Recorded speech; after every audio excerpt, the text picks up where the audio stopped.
अस्सलाम वालेकुम नाज़रीन, देसी टीवी यूएसए के साथ मैं हूं किरण खान। आए नजर डालते हैं आज की ताज़ा तरीन खबरों की जानिब। बॉलीवुड की सीनियर अदाकारा और सियासतदान जया बच्चन ने मणिपुर साने पर इंडियन हुकूमत की तरफ से खामोशी पर सख्त तनकीद की है।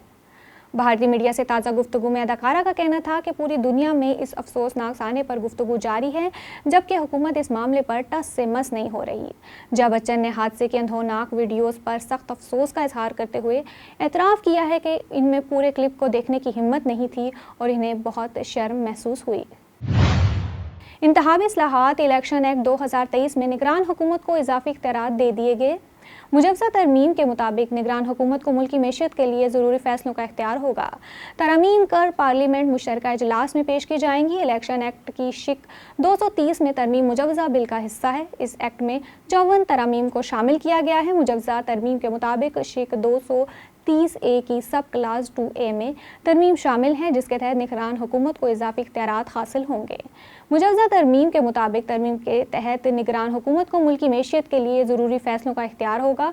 वो बैनुल-अक़वामी इदारों और गैर मुल्की माहिदों की इजाज़त होगी। मुजवज़ा तरमीम के मुताबिक इंटरनेट की सहूलत न होने पर प्रेजेंटिंग ऑफिस असल नतीजा खुद पहचानने का पाबंद होगा। मुजवज़ा तरमीम में कहा गया है कि प्रेजाइडिंग अफसर इलेक्शन की रात 2 बजे तक नताइज देने का पाबंद होगा। प्रेजाइडिंग अफसर नताइज की ताहीर की सूरत में ठोस वजह बताएगा। प्रेजाइडिंग अफसर के पास इलेक्शन नताइज के लिए अगले दिन सुबह 10 बजे की डेडलाइन होगी।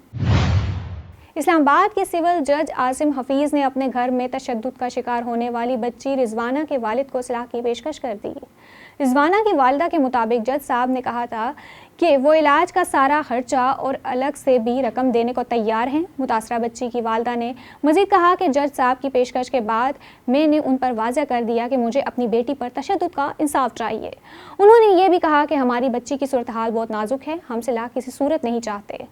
जज साहब को कहा कि अपनी अदालतों की तरह इंसाफ करते हैं, आज अपने केस में भी इंसाफ करें। गुज़श्ता रोज़ इस्लामाबाद में जज के घर में 14 साला घरेलू मुलाज़िमा पुरअसरार तौर पर ज़ख्मी हुई। सिविल जज आसिम हफीज़ की अहलिया ने बच्ची की मां को सरगोदा से रावलपिंडी बुलाया, तशवीशनाक हालत में हवाले किया और वापस घर चली आई। मां ज़ख्मों से चूर औलाद को अस्पताल ले आई। बच्ची की खराब हालत देखकर डॉक्टर भी परेशान हुए और उन्होंने पुलिस को बुला लिया। इससे कबल एक बयान में सिविल जज आसिम हफीज़ ने कहा था कि बच्ची दिसंबर 2022 में हमारे पास आई थी। वो घर वापस जाने को तैयार नहीं थी, कहती थी कि मेरी वालिदा मुझे मारेंगी। पाकिस्तान इंटरनेट पाबंदियों के नवाज के हवाले से दुनिया का तीसरा बदतरीन मुल्क करार दे दिया गया। रवां साल इंटरनेट पर सबसे ज़्यादा पाबंदियां लगाने वाले ममालिक में पाकिस्तान, ईरान और भारत के बाद तीसरे नंबर पर आ गया।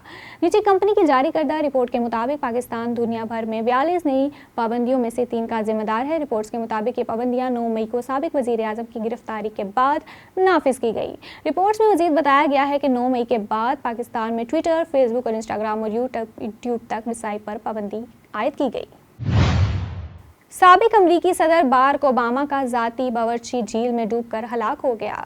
पुलिस ने 45 साला तेफारी कैंपल की लाश ओबामा के घर के करीब वाक़या एजगर टाउन झील से बरामद की गई। पुलिस का कहना था कि एक पैडल बोट ने इतला दी कि उसके साथ जाने वाला शख्स झील से ऊपर नहीं आया। इमरजेंसी सर्विस को शाम तक तफारी की लाश नहीं मिली थी, जिसके बाद इसे सोनार इस्तेमाल करके ढूंढा गया और ओबामा और इनकी अहलिया मुश्किल हादसे के वक्त घर पर मौजूद नहीं थे। ओबामा की सदारत के दौरान तेफारी व्हाइट हाउस में बावर्ची के तौर पर काम करता था। इंग्लैंड में बेघर अफराद की तादाद में रिकॉर्ड इजाफा हुआ है। लंदन से मीडिया रिपोर्ट के मुताबिक department for live up housing and communities के अदाद-ओ-शुमार जारी किए गए। अदाद-ओ-शुमार के मुताबिक आरजी रिहाइश गाहों में मुकीम अफराद की तादाद 25 बरस की बुलंद तरीन सतह पर पहुँच गई। देसी टीवी यूएसए से अब तक के लिए इतना ही। हर आगाज़ से इख्तिताम तक देसी टीवी यूएसए रहता है हर पल आपके साथ। मज़ीद अपडेट्स के लिए देखते रहिए देसी टीवी यूएसए। अल्लाह हाफिज़।